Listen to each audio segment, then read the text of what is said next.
Welcome to Lost Without Japan, a travel podcast about the life-changing experiences of exploring Japan and those moments we would be lost without. For your listening pleasure, allow me to introduce your very own Kanko Guido, Michael.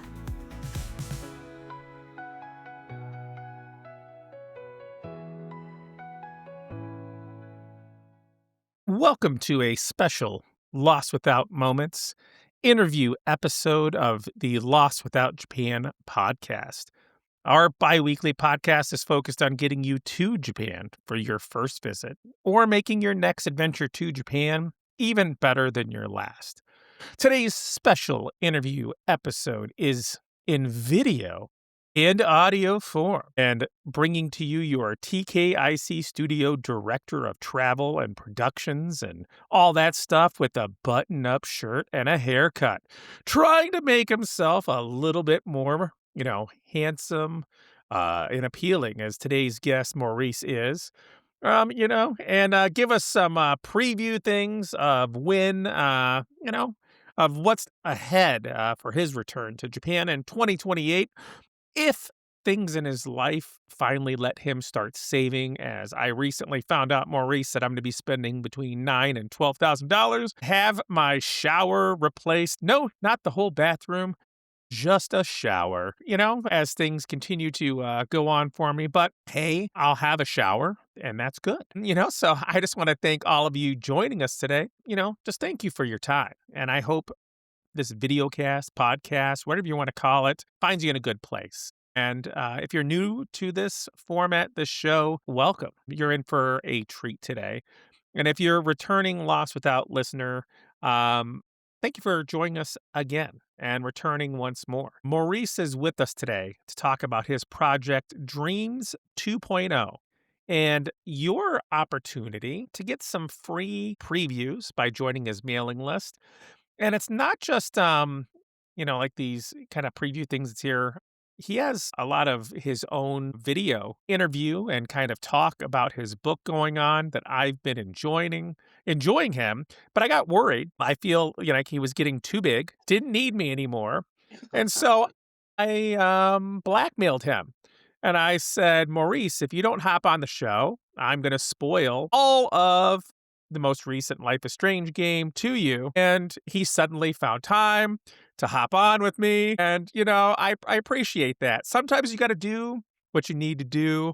And so I thank you all. And if you're listening and you want to help me out, potentially with my trip, listen to the show twice. Listen to it in audio format. Listen to it in video format. You don't even need to watch it. Just let it play. It's okay. If enough of you do that, someone's going to reach out to the show and say, hey, we want to advertise on your show. And at this point, I'd take Home Depot or Lowe's. I don't care if they can help me get that shower going. But so, thank you. Thank you, Maurice, for joining me. I'm sorry for the, how far I went to get you back here today. But I do appreciate you joining us once again. Oh, absolutely. I always enjoyed talking with you. And remember, I was the one who sought you out initially. So, Hey, this is a narrative that I'm building here, buddy. Don't spoil this. Don't spoil this for me. yeah, you're not giving yourself enough credit. You're the celebrity, man. But no, really, thank you so much for, letting me hop on here and talk about my new project and sharing your platform because people do reach out to you for your expertise and your experience and your charm and your wit. I That's appreciate it, why I'm buddy. here. What's Japan? That's I'm here that's for it. you. That's it. I got to sit down actually with some, as we go off the rails here, but I got to actually help someone with their trip. They're about 2 summers away from going. Someone that I work with, I met with them, and we talked a little bit about some things. Like they're going to be looking for some more information closer to that time. When they go to book tickets and things. But I was able to help them out with some things because they're only going to be there for, I say only, um, but they're only going to be there for 10 days, right? So that is a good amount of time for a trip, but it's also not enough time for a trip. But you do what you can do. You know what I mean? Like you can't, like, you're dealing with what you can do. That is what the time you have. And so one of the things I brought up to him right away was like, because they want to go, the two places they want to go are Tokyo and Osaka. And, I was like, okay, Osaka. But it does have an amazing aquarium. Told them a little bit about that. They're like, this is going to happen. It gets you right, by Kyoto. There's a lot of good things about that location. They've never been to Japan, so Tokyo is a must. But just talking to them and saying, hey, if you can set it up to where you can fly into Osaka and out of Tokyo or into Tokyo out of Osaka, you're going to get more out of your trip because you don't realize how much you lose going from Osaka to Kyoto or, Osaka to Tokyo or Tokyo to Osaka when it's a loss of a day. You're only there for 10 days. That's giving up quite a bit. So they were And, the thankful first and about the that. last day are basically a bust. Yeah. The very first day, you're gonna be recovering from jet lag or just getting assorted, and then the last day is like, what can you really do? Because at that point, you either have to check out issues, luggage issues, and depending on when your flight is, it could be early in the morning, first day, last day, plus a relocation day in the middle, and then coming back. No, because I And mean, like, you're down to almost, like, 8 days if you mhm, get that arriving and coming, right? And then, if you are going from Tokyo to Osaka, you kind of are down to 7.5, 7 and mhm. some change. So you don't wanna go back the opposite direction and make it 6, you know what I Right, mean? and then for cities you've never been to before, just navigating comfortably and seeing the things you wanna do, 6 days, 6.5, 7 days is not enough for either of those places, let alone 2 of them, so, yeah. It's like and I'm looking to help them out. I'm just like, "Hey, get your Suica cards, like, here's the Taxi Go app. Here are some things to help you out. We'll talk when it gets closer." But it was just nice. They're like, hey, I got a free chicken sandwich out of it and some fries. Like, that's, A hey, worthwhile trade. worthwhile trade. Maurice, I want to, before either one of us forget or we ramble, because we never do that. Oh, also, if you want more Maurice after listening to his YouTube recordings of himself, um, and you've put in your email address on what is on our page right here, the web page here in a moment. You've done all that, and you still need more time. Maurice and I did the definitive Life is Strange talk on Patreon prior to this for about 7 minutes, something like that. Definitely the definitive of the game that he's not played yet. But we had fun. So if you want more Maurice and more me and some talk about Life is Strange, check it out. I'm on your page right now, my friend, and let me tell you, image alone, fantastic job picking one because eyes are drawn right to where you should be putting your email address right now. Yep. No, that's funny how that worked out, but the image is one of my favorites, the entire project, and, I knew that image was the second I took it was gonna be a hero image, and as the project was taking shape and I was, like, sequencing it, this I just couldn't get this image out of my head, so it definitely became kind of like the hero image. It's the cover of the book. Um, it's probably my most used key art, I guess you could Yep. say, for my advertisements and any kind of posters or uh, Facebook posts or banners or anything like that. It's just it communicates so much of the story so well that there was no other image that could fit the bill and do as much as it's doing. And my friends, please go check out his videos on his YouTube because him talking about this image and when it was shot, oh, like gave me like goosebumps, like hearing about it. And I was like, ah, like what a special moment shared between both of you. But just like hearing about that, ah, fantastic. Yeah, so I know I scheduled out a lot of the kind of artist videos that I made for this. I forget exactly when that video that you just mentioned is supposed to come out. I know that the video where I'm introducing myself is out, and then also the video for what is Dreams 2.0, and I think that's probably that one in particular, people should watch before they watch any others. Um, but, all the emails have been scheduled, so that's one of the perks of being on the mailing list. So, you just a video talking about the project comes straight to your email. You get kept abreast of all that stuff. So, another perk of being on the email list is that, within the email community, when I do launch my Kickstarter, which should be coming up, I'll have it's solidifying, but it's coming soon. There'll be early bird specials. There'll be a notification of when that page actually launches. So if there's any kind of limited tier that you may want ahead of time, you can get that. Um, there's going to be a discount for people that are on the email list. So it really is it behooves you to be on it because it's the best way to get the best deal and get the information first. And Maurice, they could totally join this mailer, get the discount, create a totally separate Kickstarter account, and then buy it at full price, and really support you. Like, why wouldn't you do that? Why wouldn't you do that, my friend? I love it. I'm gonna be switching over here in a moment. I'm gonna choose our sharing things here. We're gonna get our share something else. Thank you so much. Ooh, behind the scenes here, you get the notes. The notes. Here, let me get this into a bit more of a there we go. Better format here. And kick us off. I know you shared some of the images with me, Mhm. and I have a few going through. I'm happy to click through. You're happy to talk. Whatever you want to do with this, my friend. Yeah, can we go back to the website real quick? You better Is that believe it. possible? Of course, for you, I I'm will. asking so much. Others, I'd be like, no, we're past this point, my friend. Past. Go on. Here we go.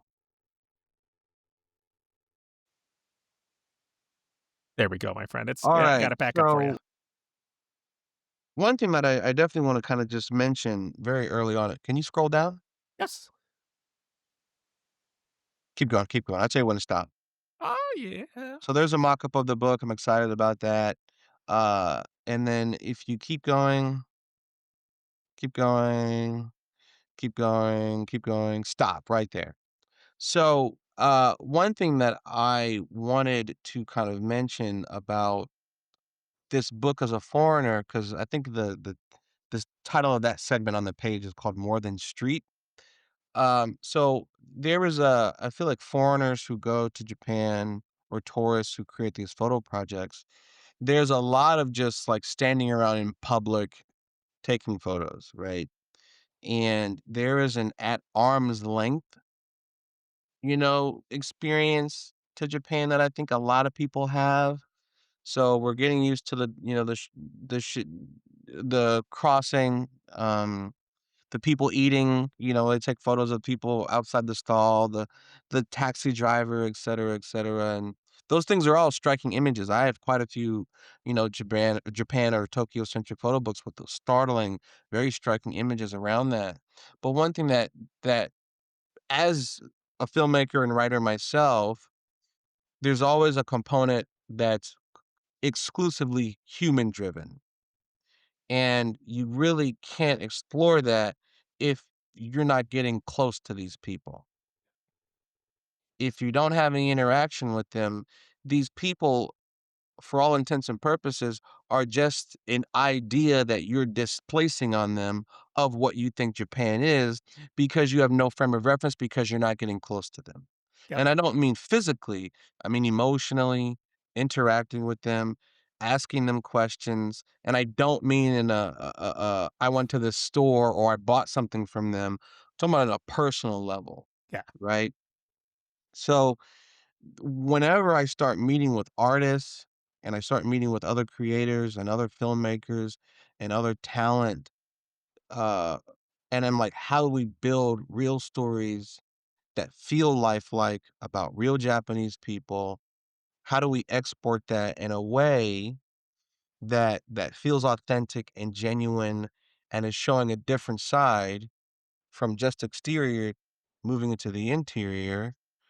That was really important to me. It was really important to me. So with Dreams 2.0, and you can scroll down a little bit further. Keep going, keep going. You can stop there. So Dreams 2.0, while I do have a deep emphasis and a deep focus on these two women that play the central characters in the book, I don't abandon the stuff that I know what drew a lot of people to the photo book experience of Japan, in the first place. Architecture, a lot of like the neon lights, even though you have to take a lot of like that blue highway photo that I have right there on the Yep. left. Yep. I know that the people that love Japan love that kind of aesthetic. You have to take a lot of creative liberties to make anything in Tokyo look like that. Like, yeah. But it's a cool aesthetic. And it's an interesting thing that became the look, and then you go there and it doesn't look like that. So you're looking at it through the interpretation of the artistic interpretation of the creator who's leaned into that, right? And so I want to give those people a little bit of that, but also give them something that's much different to expand the experience. Because right now, it's expensive to go. Hotels are more expensive than ever. Flight prices are more expensive than ever. Um, Yeah, I just read how, like on JL, how they're looking to, bump prices for flights, a good potentially like 30%. And it's just like, that's and for a lot of people that'll be cost prohibitive, yep, right?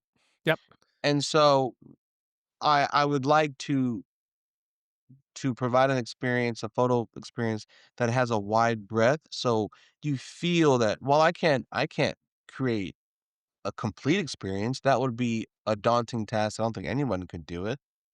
But one that's more nuanced, that's more varied, because I think that people are smart enough and they deserve that.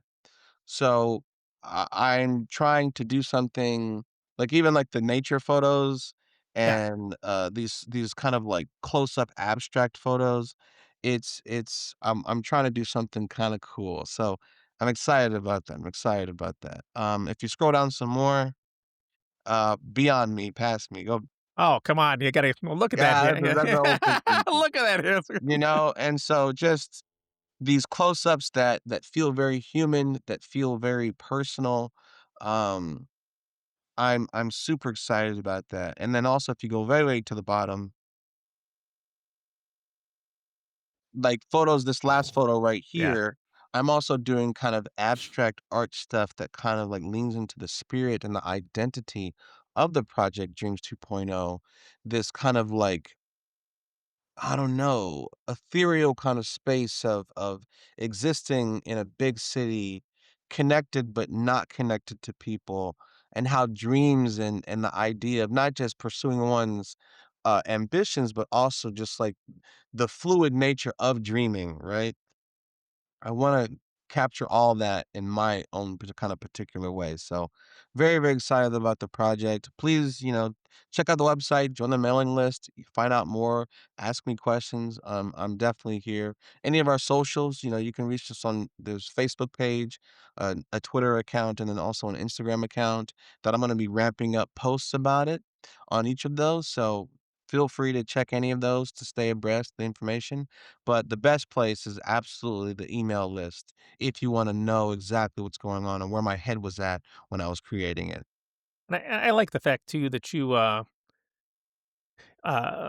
say this in a nice way, but like you don't assume people's inability uh to connect with things, right? I'm like, you're allowing for people to connect and tell their own story. And it's not just this, like, it has to be some sort of super, short format and it has to be completely laid out to you with a bunch of words going across what it is to Mhm. explain what's going on.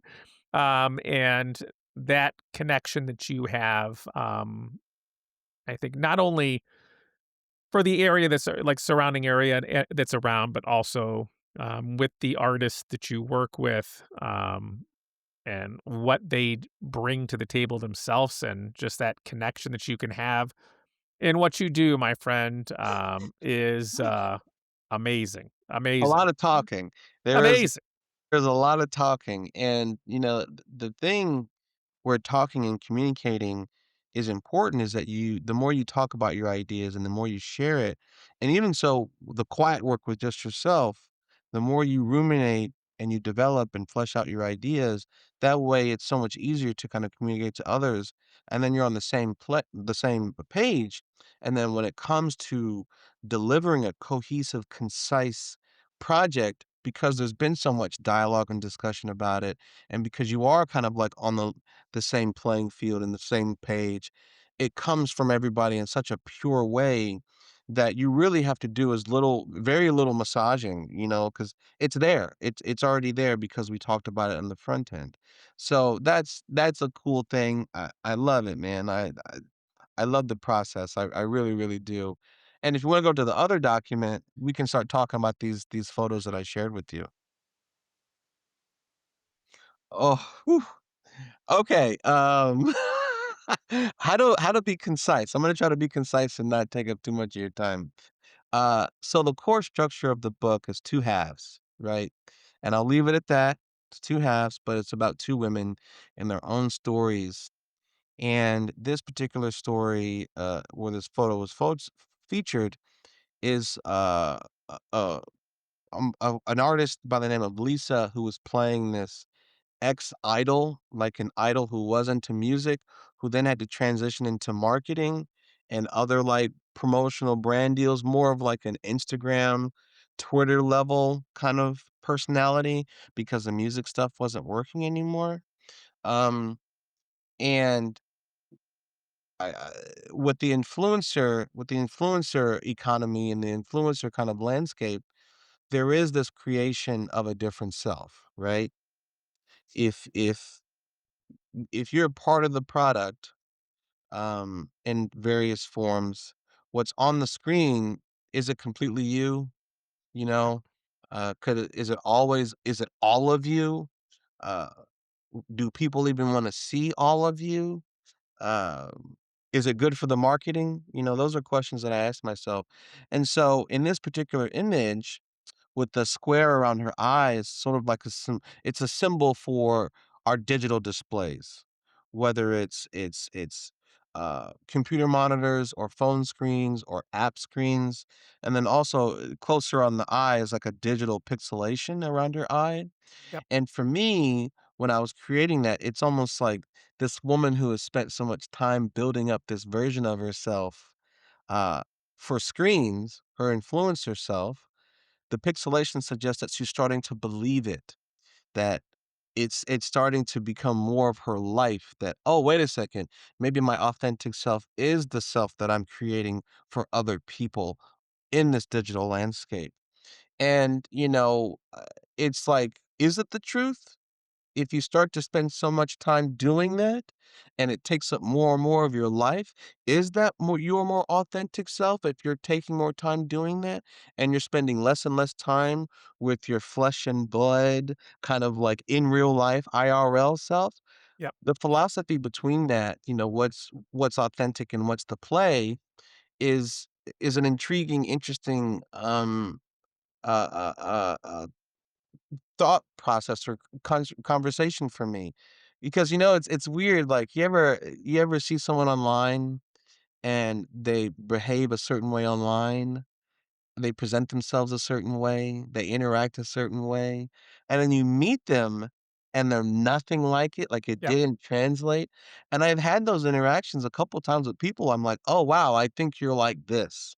And then I meet them and they are not, both in a positive way and a negative way. yep, And you build up this idea, or you don't connect with this idea, you meet them and you're like, "Oh, they're much more relatable than I thought," or vice versa, and it was an act all along, and then there's, like, this disconnect, right? yep. So, I've definitely experienced that quite a few times, um, I've been pleasantly surprised, and I've also been disappointed, and I think we all have. We've all Yep. been in those circumstances, and that image is meant to explore that. Love it, buddy. Yeah. 1 second here. Yeah, take your time. Gotcha. So this next one is of Haruka, and Haruka was on my last project, my Akiko project, and so I loved working with her so much. She's so expressive and so natural, and she's a classically trained ballerina who's she's in Australia now, and she lived in the States for a while, so she also has an international perspective on art. She has a global perspective on expression. So she's able to tap into the Japanese mindset and then also a Western mindset, and then also her artistic training background to really blend and bring a reality to images that I think a lot of people do not have that particular set of skills and experiences. So it makes her a really unique performer that's honest and elegant and nuanced. Is she's wonderful. She's wonderful to work with. She's a great collaborator. She listens a lot. Um, but then she also it can offer really productive, insights and critiques that really make the craft better.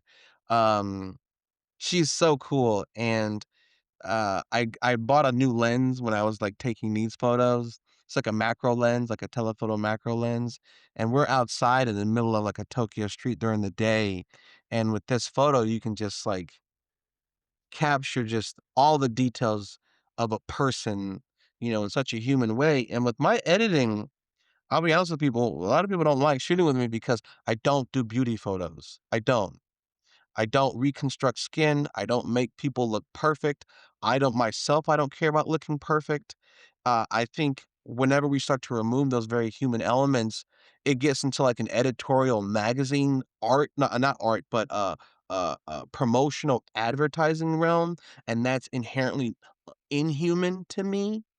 Um, so Haruka, the best thing about her is like she is so confident in herself. She is so secure. She likes how she looks. She's so confident in it. You don't have to go and destroy the images and turn her into a different person that she doesn't look like to appease her. She's so happy with who she is, so content that I can take completely natural looking photos of her right in her face, and she gives honest looks, and it's rare because a lot of people don't like that. And also to piggyback on the digital thing, they take photos and they alter them to hell, and then you see them and you're like, "You don't look like this at all?" But if you see Haruka walking down the street, outside of it being in black and white, that is exactly how she looks, 1000%. And for to find a performer who is so comfortable with that one-to-one representation is not only a rare treat, but also as an artist who I consider myself a writer first and then a photographer, I get to tell genuine stories where my characters don't need to be tweaked, and I can just display a human, and Haruka can step directly into that, and it's a beautiful thing. It's wonderful. I think it ties into your concept too, I think buddy, just so. I because absolutely think so. 100% because it's like, who you're putting forth, you have, like you said, 2 different people that you're representing, different stories going on, and then you have that, like, very much love it. And so this is a something that we explored more about the whole digital screen thing, and Haruka's character watches a lot of phone stuff. So, um, we all do. We're all kind of attached to our phone to varying degrees. Obviously, if you've been to Japan before, if you've been on the train before, a lot of people are occupying themselves with Yeah. their phones. It's just part of it, and this is no exception. So this is an extension of that where we see her, and I'm not gonna go into what she's looking at because that's in the book, but, we see her just this is part of her experience, and I think that I'm trying to say a lot that she's not just going to bed, it's not just a nighttime photo. It's also kind of suggesting that what she receives from her phone, what she chooses to view, is what's illuminating her life and her life view. Yeah. This is the source of information. The outside world right next to her is in a darker space. It's intentional. The screen is what's illuminating her insights into the world and who she is. Um, and I love the photo and I'm not a pixel peeper by any means, but one thing I like about this photo is when I was editing it, you zoom in on it, right? And you look inside her irises and you see the little square, the rectangular square of a phone screen right in the center of her eyes. And it says so much to me. I think it's really, really freaking cool. Love it, love it. All right, so this is Lisa, and this is the idol that she and you notice the date is 2019, right? So that's to imply that that's who she was in a previous life, right? And this was some marketing material from her former career, her former life as this idol pop star who's kind of like fallen off of that high, but into a different realm, but she's still accessible and probably even more so now. Um, but this is kind of like a ghost of her former life. And this kind of tour ad because it's interesting, like even though I listen to some Japanese music here and there, I'm not an expert by any means, and I also don't listen to a lot of there's nothing wrong with it, that's cool. Um, I don't listen to a lot of like idol pop music. Yeah. I'm aware of a lot of it, and I'm aware of a lot of the bigger artists. Um, so I caught it in an audible with my producer, who is also a photographer, and she's a photographer and a model, a former model in her own right, who's very talented. But she's also worked with a bunch of magazines and a bunch of like corporate clients when it comes to styling and fashion and clothing. And she's been a buyer before, and she is amazing. And so I reached out to her, I'm like, "Hey, look, I'm doing this pop idol thing. How do we make it look authentic?" And so she helped me with styling and the posing and we went and took the photos and then she's like, "Well, I'm a Japanese woman who lives in Japan. I'm aware of like the pop idol, how it's presented to people." Um, and so she designed this poster. I took the photo and I bought the clothes and stuff like that, but she designed this poster and I'm like, "This is what I want. It has to look like this, blah, blah, blah." It's when she was like a pop idol back a long time ago and now she's not. And she goes, "What do you think of this?" And I'm like, "This is absolutely perfect." And, some people like me like, "Well, she just put text on the screen."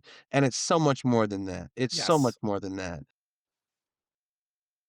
It's She part made it part look part of the story. I mean, like, not to cut you, but, like, it's part of the story. It's not absolutely. it's definitely not just slapping something on, Oh, absolutely 1000%. Because in my last book, Akiko, I did some Japanese text on my own. I can read a little bit. I can read a lot of the katakana. I can read a ton of that, almost all of it.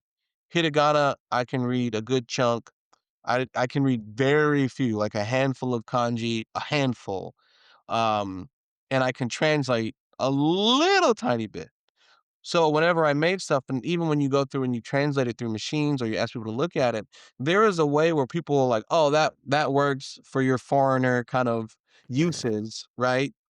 But does it sound natural?" yeah.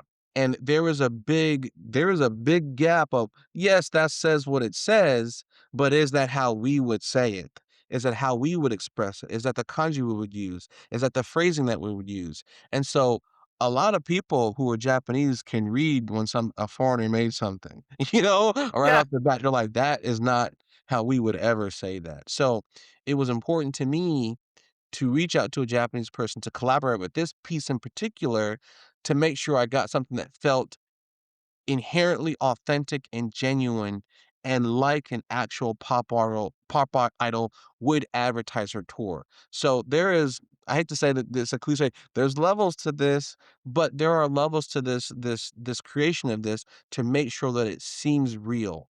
So that if someone saw it on the street, they're like, "Oh wow, that's an old thing that was made in 2019 and it's authentic." Anyway, but that's Yeah. that's the story of that. I'd wear that shirt, it's one of those, like, Yeah, me too. you know what I mean? Like, it's like I'd wear that, be like, "I was at that show," you know? So this image, I'm not going to say anything about, but it features Haruka and Lisa together, and it's one of my favorite images, and I'll leave the context at that. Okay, so this is a bit more of me kind of speaking to the audience, like reading the room and saying, "Hey, look, I know what a lot of you are here for." But, to me, the shaking is almost like, "Well, let me shake it up a little bit. Yeah, Let me give you what I know that some of you want, but let me make it a little different where I feel comfortable putting it in my book and still feeling like it's my image." Um, because when you're there and we've all ingested so much Japan content, we've all seen the top 10 lists, we've all seen the influencer like, "You have to go here." We've all yeah, seen that stuff, right? Any of the photos that you've seen, the popular ones that are shared through Instagram over and over and over and over again, I promise you, you can make them yourself. You can take the photos and then you can go buy a cheap LUT on the internet and you can make those photos yourself. I promise you. I yep, promise. yep, But with me, it was important that my artistic eye always comes through. It was important to me, um, that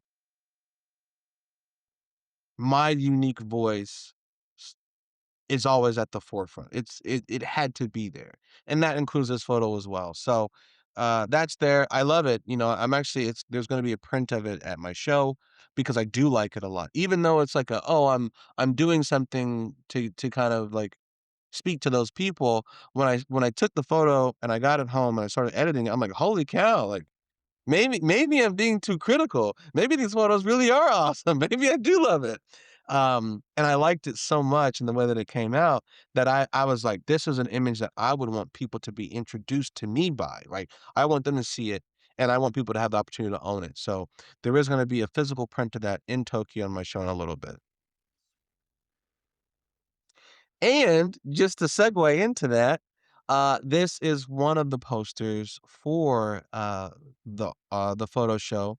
It's going to be one day, April 18th in Shimokitazawa. Yeah, Shimokitazawa. That's it. I the really long syllables ones I always mess up. Shimokitazawa, and that's the art district in Tokyo. It's got a really great blend of both Japanese people and foreigners who have intersected over a love of art and creative expression. A lot of places for people to kind of exhibit who they are and what they bring to the artistic landscape. It's the perfect place for my project. Whenever, like, there was a woman that I met named Kiana, who works in tourism, and I remember asking her, I said, "Hey, look, I'm thinking about possibly trying to do an exhibit. I know it's difficult to just be a foreigner and kind of get in there." And she goes, "You need to go to Shimokitazawa. That would be perfect for what you're doing." And when I know like narrowed in on that area, it all came together. It it it w- the l- it was like the least amount of resistance because it is a perfect place for artists. um, Super wonderful, super duper duper wonderful. Um, so that's one of the Haruka photos that I took outside with the macro lens, and it's at Historia Gallery, and the gallery itself is owned by an artist, not some rich person. The yeah, gallery itself, it started off as a place for an artist to express themselves, and they said, "You know what? I'm gonna expand this platform that I have to other artists." So it just reiterates the fact that it's in a part of the city that not just talks the talk, but walks the walk, extending their platform to artists to help them establish themselves. And it doesn't get any better than that. love it, Because buddy. I know for a lot in America, it's like, yeah, we give a platform to artists, but who do you know? How much are you gonna pay us? And how famous are you already, right? So with Shimo or Kitazawa, it just didn't that those hurdles, those arbitrary made up hurdles were not there. It was like "Oh, your art is good? Let's do it." And it was amazing, absolutely amazing. Love it, love it. And then also, this is a secondary one, like I said, hero image. I love it, I love it, I love it. I can't get enough of it. Um, I Like, I yeah. can't get enough of it. Um, and so I'm gonna end this kind of segment of me rambling about this with a couple more facts about this the show, the poster, and everything. So when I was talking with Stephanie, the woman who also assisted me in creating the Sakura pop idol like tour poster, in that quest to find things that are authentic, she goes, "You need to go out and find a Japanese person who is good at brushstrokes, um, who can create a custom-made kanji for you." And I found a dude, his name is Tora, I believe, and he created this kanji, which is the kanji for dream, for my poster. And it's not a simple font. It's not some copy paste thing. Yep. This guy went out and created this for my show, my poster, Japanese dude living in Tokyo. And I remember he goes, "What do you think about this?" And it was perfect from the get-go. And I'm like, "It looks personal. It's mine. If you were to take this drawing and slap it on the internet, that exact drawing of that kanji is nowhere else." And It's awesome, man. It's it's like awesome. It's awesome. It's it's like awesome. you're like tattoo worthy now. Uh, it's awesome. And then also, I remember I showed that to Lisa, this poster, and she goes, she loved the part where it said Dreams 2.0, the photo show, the date, the kanji or whatever, and she goes, "I feel like you have something more to say." And I was like, "What do you mean?" She goes, "You there has to be like an underlying idea or slogan or catchphrase for this show." And it hit me immediately. Like I went away, I said, "I got you." And for me, not only is Dreams 2.0 a story about two women and following their dreams or whatever, Dreams 2.0 and the slogan Dare to Dream is also me rooting on myself. It's rooting on others. It's rooting on you, Mike. It's Yep, rooting on your yep, listeners. yep. Dare to dream. Dare to bet on yourself. Dare to chase. Dare to do it. Dare to dream. There was no other slogan that could fit this project and this show. That was it. And it was the first thing that popped up in my mind because it encapsulated everything. It encapsulated the story, it encapsulated the characters, it encapsulated the act of finding the ability to do an exhibit in Tokyo as an American. Uh, Hu huge. it's it encapsulates it all, and I feel really freaking good about it. And how you can, present yourself, you know what I mean? Mhm. And represent yourself for other things, because like you've said, you are more, than the, Japan photo book guy or photo guy, right? Yeah. And there's so much to this that shows that in this project, you know what I mean? Like, you could remove Japan completely, from this, you know what I mean? Like, 100%. Mhm. And, this tells that story, and I think you being able to say, "Hey, I've had photo shows here, here, here," and you know what I mean? Like, like, just lends, more room for you to dream, buddy, you know what I mean? That's, And send to you, yep, and yep. it's interesting, I when I came across you all those years ago, because 'cause we've known each other for a while now, Oh, what I was shocked by was here was this guy who found his own unique niche where he's offering his insight and he's offering value and exploring his interests. And more than anything else, you weren't doing it halfway. You were doing the thing. Yep, yep, This yep. guy is going for it. And I think anyone who looks at what you're creating, your platform, who you reached out to, the connections that you made, the day trips that you build, you're not doing it halfway. Yeah. You are going for it. Should I say, dare I say, you're daring to dream. That's it. That's it, buddy. That's it. And it'll be 6 years as of this summer, and that's like, that's That's huge. huge. That it is. It is. Uh, And, to your credit, you've always been a huge motivator to me. And like, Mike is doing this. He's making connections. He's reaching out. He's getting another yes after yes after yes because people look at what you're doing. They see that it's authentic. They see that you're doing it in earnest and it's genuine, and you know what you're doing. It's not so much that you're like yeah, you're like yeah. the effort. You also kind of know what you're doing. So Yeah. this momentum that you're building is really freaking cool, man. So please keep it up because I'm gonna ride your coattails. Well, it's like I was talking with my son, Liz, you got to surround yourself with as many, people like you or, that are being creative, are doing something. And then the times when you're struggling, you're reinforced to like keep on going. You know what I mean? Like, hey, Maurice just did this. Like, yeah, I'm retiling my bathroom, but I gotta get back. I gotta get back out there and do this. It matters, man. It matters, and like what you leave behind is more because, like you said, you're creating your own story with this. And like when we've talked, for the day trips or other things, like you make your own trip, you make your own adventure, choose your own adventure, from back in the day, and you get the most from everything that's here. We live once, so get the most you can out of it, and leave behind as much as you can for others, because that impact that you make, like you don't realize it, you'll never realize it, but it's out there and it's happening, every day. It truly is. Again, you're always full of gems. Choose your own adventure, and I'm gonna piggyback on that too. Like a lot of your day trips.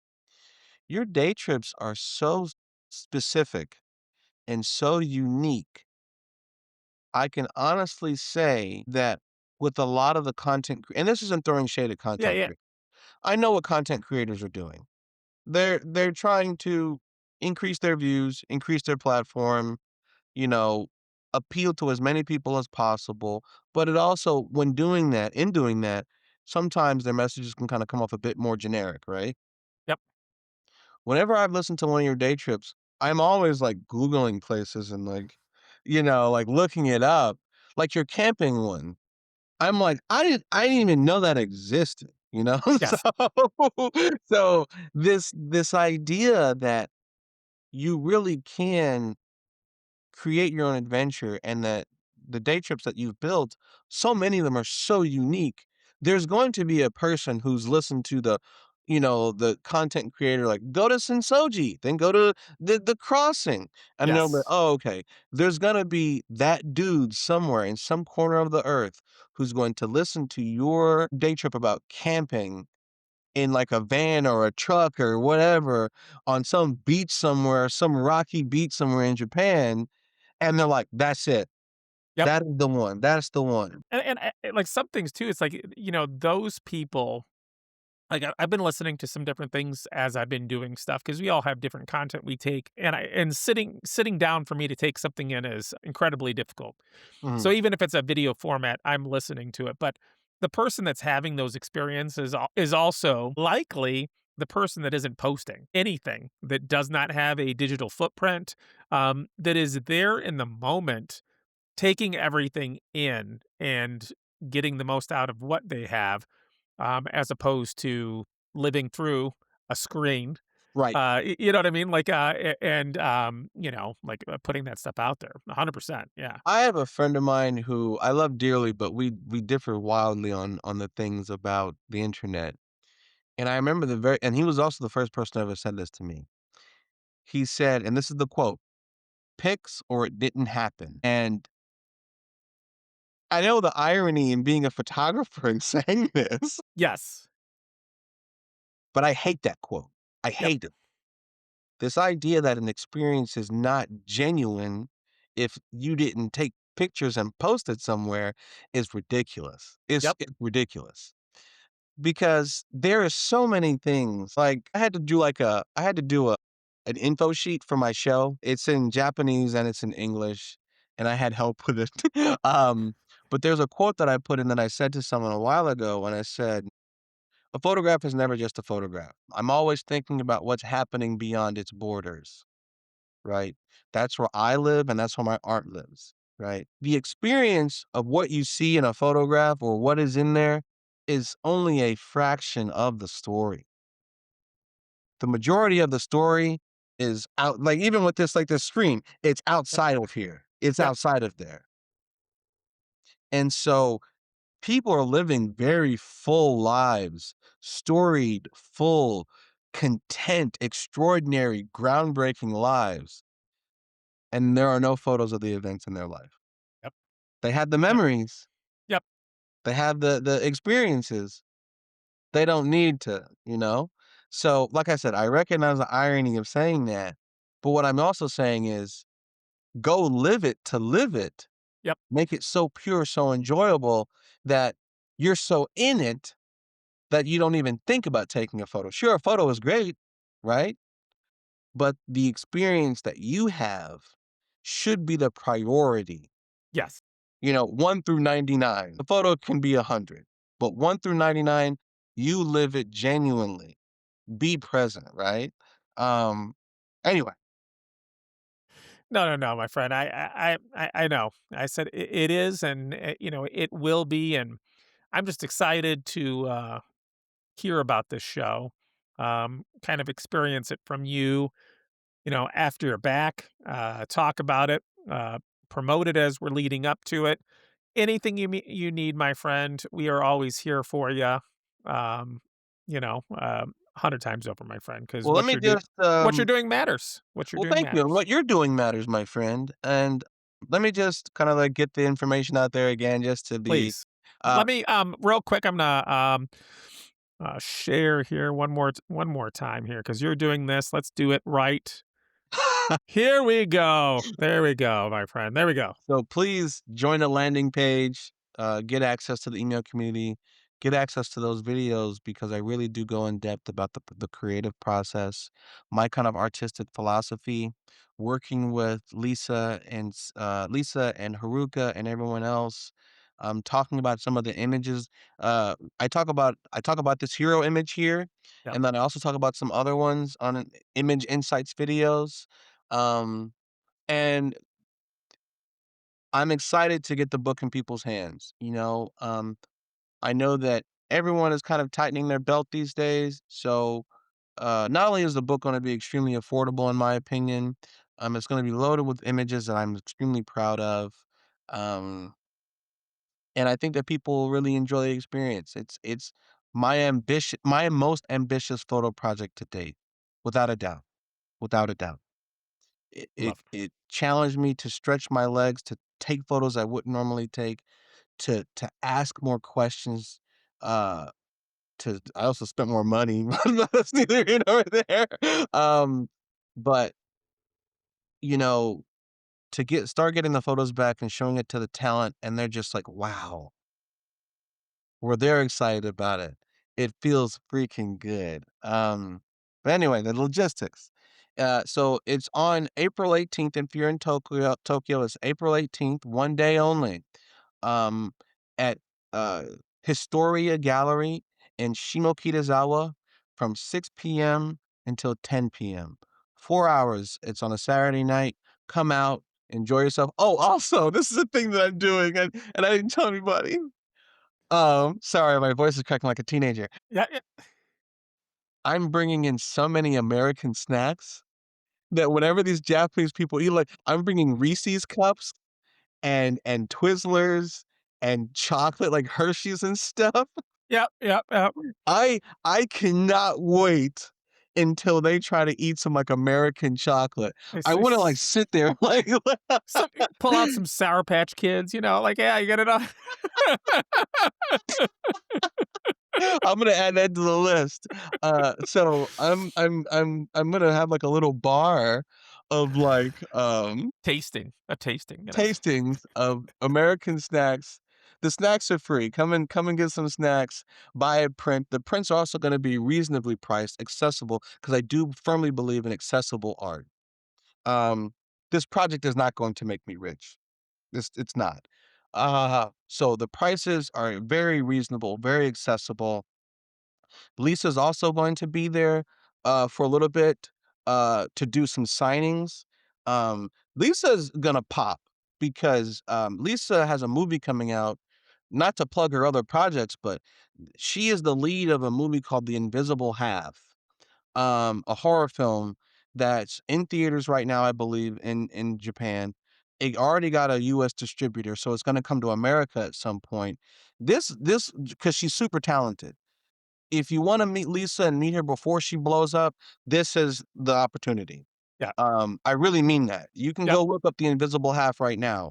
It's a horror film that premiered at Raindance, which is a massive film It's festival. huge. It's huge. It's huge. She won some, like, acting award there. She's gonna blow.